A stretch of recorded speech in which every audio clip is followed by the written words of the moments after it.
It's hard to believe that Sekiro is almost 1 year old by now. I only realized that after sitting down to write this script. More than any until now, Sekiro is a game I want to do justice by. It's actually making me nervous to review. It doesn't really help that I didn't really take any notes throughout all 4 playthroughs, because I was having so much fun that taking notes became a complete afterthought. But hey, that's life when you're a forgetful person like me. But you know what? Screw it, I'm sure it'll be fine. So here's my review for Sekiro: Shadows Die Twice.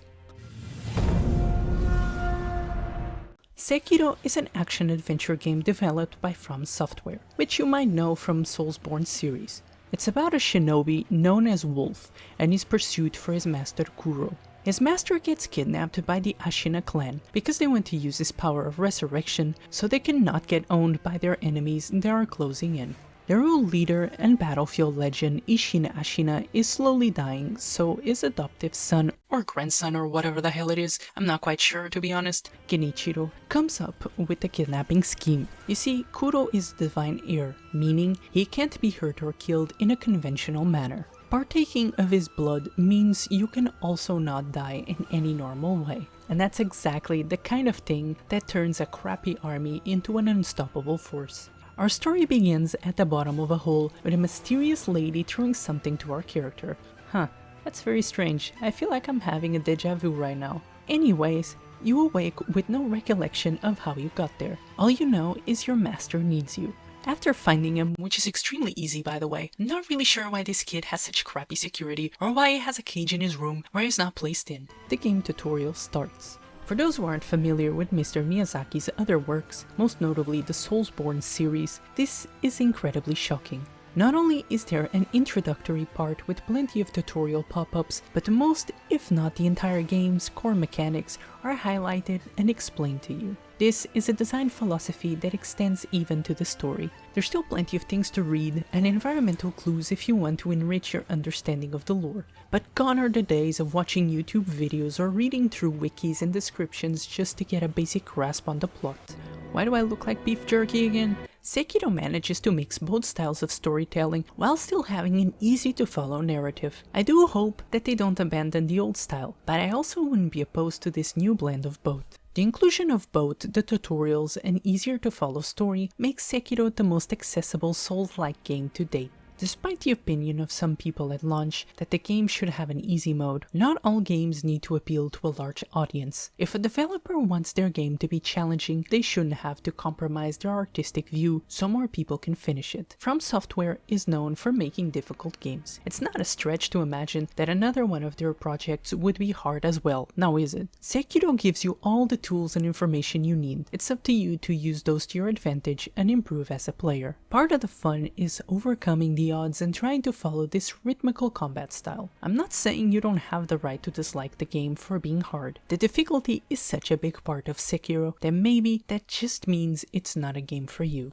I actually found it to be easier than the other Miyazaki games. One of the reasons for this is the lack of RPG elements. You don't make a character like on the Souls series. You don't allocate skill points. You can't grind for levels and brute force through the game. You play as Wolf, a shinobi raised by another shinobi named Owl. The katana you get in the beginning of the game is the one you have in the end of the game. Because of this, the combat and balance is much more focused, which makes sense given that being more limited also means less variables to think about when considering the challenge. There's only 4 ways to upgrade Sekiro: by defeating bosses and getting memories which will increase your attack damage, by using skill points you get when you collect enough experience from defeating enemies and unlocking new things on a skill tree, by defeating mini-bosses and getting prayer beads, collect 4 and your health and posture go up, and finally by upgrading your prosthetic tools. I actually can't believe I got this far into the video without explaining not only the prosthetic arm but also the combat. So let's start with the arm. After taking Lord Kuro to a secret passage, Wolf gets stopped by Genichiro. They have a fight, and by the way, although you can win, not much is different from losing, and Genichiro ends up cutting his arm off and leaving him for dead either way. A character known as the Sculpture drags him back to the dilapidated temple and gives Sekiro his old prosthetic arm. The prosthetic can be equipped with tools that give it various amounts of abilities such as shuriken throwing, firecrackers, and an axe attack. These can also be upgraded. The good thing is that you don't have to only use the upgraded versions of the tools. You can always choose the earlier ones. You might want to do that because most of them have different abilities and uses, unlike a traditional upgrade that would probably only give you extra damage or something like that. Generally, the more advanced the tool is, the more spirit emblems it uses, so that might also impact your choices. Spirit emblems are the currency, so to speak at least, that is consumed every time you use the prosthetic tools. Combat arts, with some exceptions, and ninjutsu. I will elaborate on combat arts and ninjutsu later on. Spirit emblems are collected on the path. They can also be farmed off enemies, and they can be purchased from the sculpture's idols, which are these games' checkpoints a la Bonfire or Lamp from Soulsborne. The prosthetic arm also has a grappling hook that you will use a lot, and is one of the major things that distinguish this game from its older brothers. To capitalize on this new ability, FromSoft designed a much more vertical and much more open world. Because of this, you can feel a sense of freedom that is just not present in their previous titles. It also helps with the stealth, which sometimes feels mandatory to cut on the number of enemies. Seriously, this game sometimes just ganks you hardcore.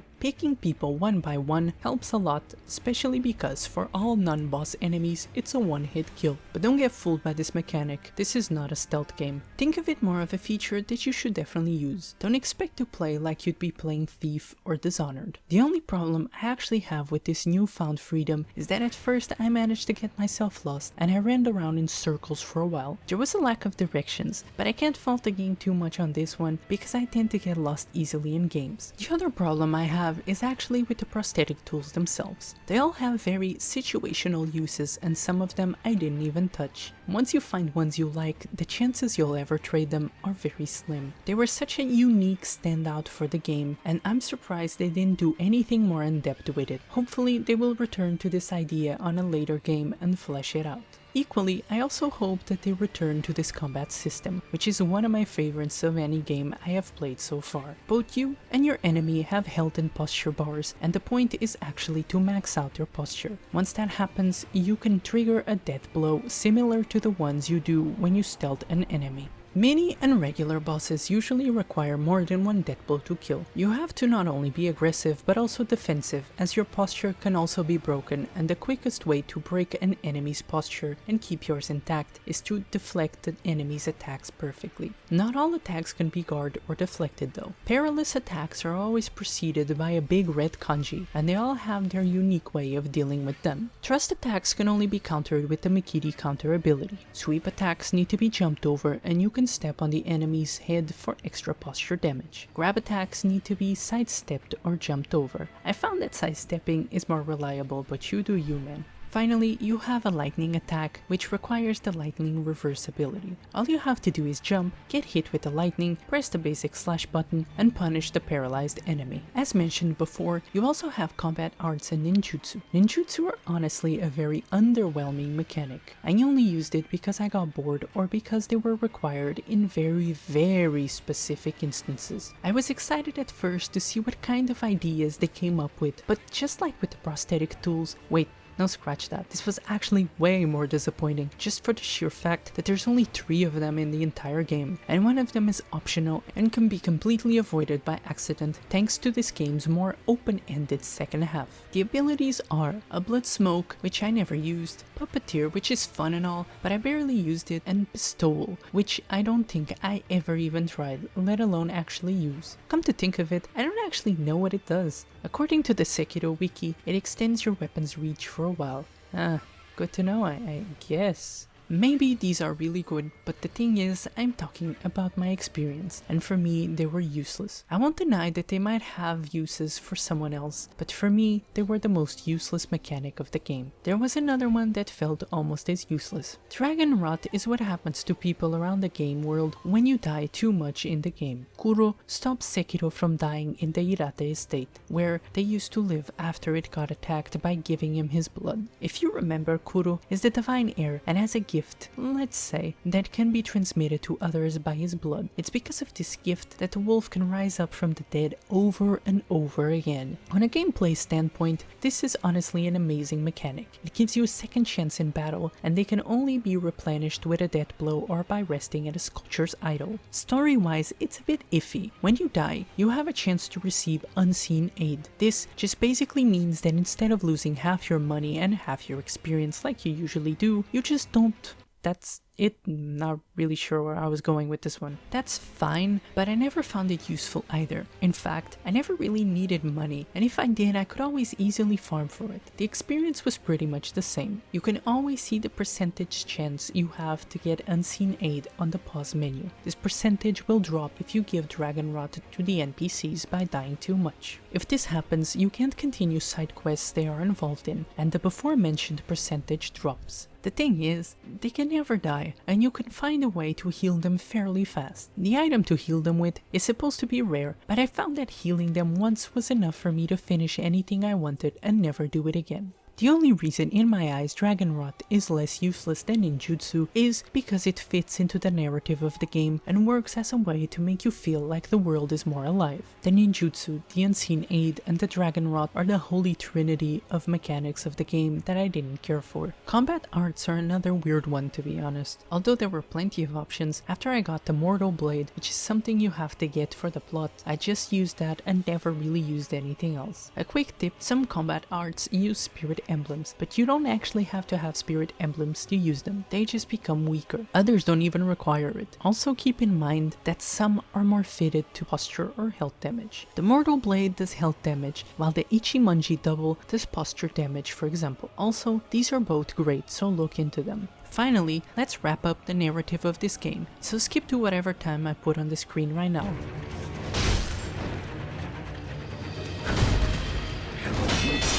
Okay, so let's start, shall we? Sekiro has 4 distinct endings. To my knowledge, none of them are the true definitive ending as of yet. I find it only fitting that I discuss and give my thoughts on all of them. Let's start with the Shura ending. This is the first and fastest ending you can complete. I recommend you leave it for last if you're going for all the endings for that exact reason. Also, because it's the less likely to be the canon ending if a sequel is ever made. At least that's how I feel. In this one, Wolf follows the Iron Code. This is a set of laws all shinobi must live by. His adoptive father, Owl, demands that he betrays Kuro and helps him use his blood to take over the land. In the code, your father comes first, so you must obey him. 2 unique boss fights happen in this ending. Once you deal with them, you betray your father and become a murderous rogue. The next ending is the Immortal Severance. This is the standard ending. All you have to do is say no to Father Owl and beat the game normally. In this one, you sever your master's immortality just like he asks. With Kuro dead, Sekiro becomes the new sculptor and leaves the prosthetic behind. Not much to say about this one other than I don't recommend you do this one first if you want to go for all the trophies. Although in the end, you always have a choice, so it doesn't matter if you check the requisites for other endings.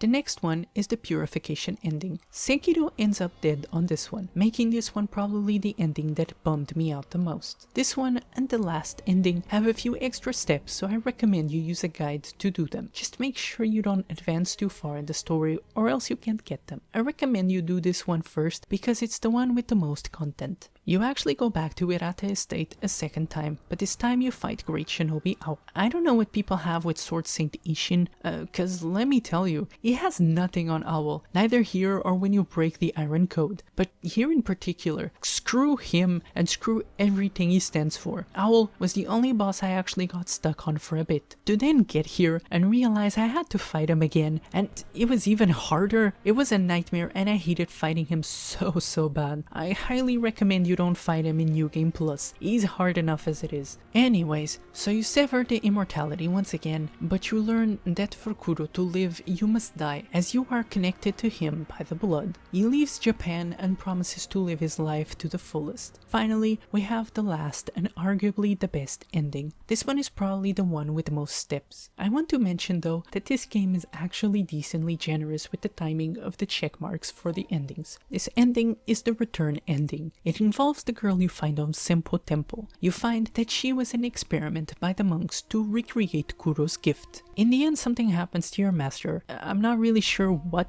He gets absorbed by the girl or something. I think maybe it's because he got hurt and he was gonna die or something. And as your master is inside of her, you follow her as she hopes to get west and take the dragon blood back to its birthplace. Just bear with me, okay? Since it just ends like this, I'm going to assume it as the best candidate for a sequel. This one is probably the closest thing to a happy ending, so yay, I guess. There's nothing new to see on this ending other than the cutscene, some extra dialogue, and killing the snakes. Overall, I actually enjoyed the story of Sekiro. What it set out to achieve, it did well, and it never got too convoluted and messy. Time will tell if we ever get a sequel, but if we don't, we can all just pretend one of the other endings is canon. I guess that's the beauty of not knowing. Each one will have their own idea of how it ended. With that, I am done with the ending, and I think we can bring back everyone else. Only a couple of things left to discuss. I'm going to add them here in no particular order. The bosses, both mini and normal, are some of the best FromSoft ever created. Some do get on my nerves, but the quality to quantity is very good. And honestly, I just don't want to spoil them too much, so I don't want to talk about them a lot. That being said though, it also has the worst boss they've ever made, and you fight 4 of them. 4!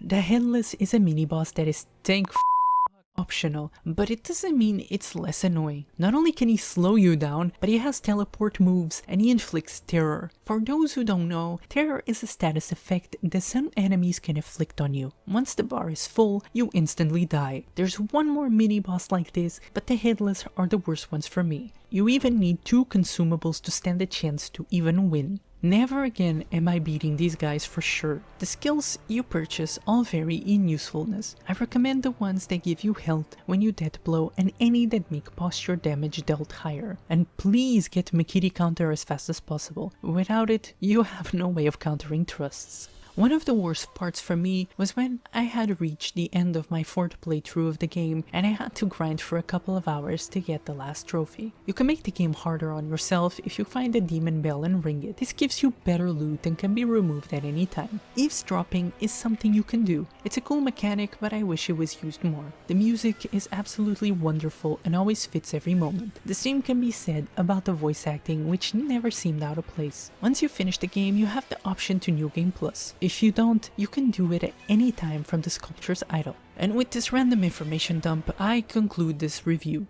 I might have missed something, but I said all I had to say, I think. Sekiro was just a wonderful experience from beginning to end. It's not perfect in any way. The AI can be exploited sometimes and some things bugged me, but I had to try very hard not to sound like it was a perfect game. Everything that I had a trouble with is very minor compared to the enjoyment it brought me. If this looks appealing to you, but you're scared of the difficulty, I urge you to try to test it out first. Rent it if you can, borrow it, I don't know, just do it please. You never know. I personally saw the challenge but didn't understand why it caused such an outrage. It was tough but fair for the most part. Besides, if you can't beat it, cheese it.